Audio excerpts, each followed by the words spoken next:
What is that? This here is a push pier, or helical pier.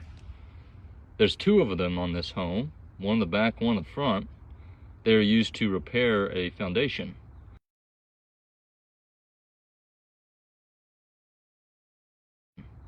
So if you see this, you know the foundation has previously been repaired.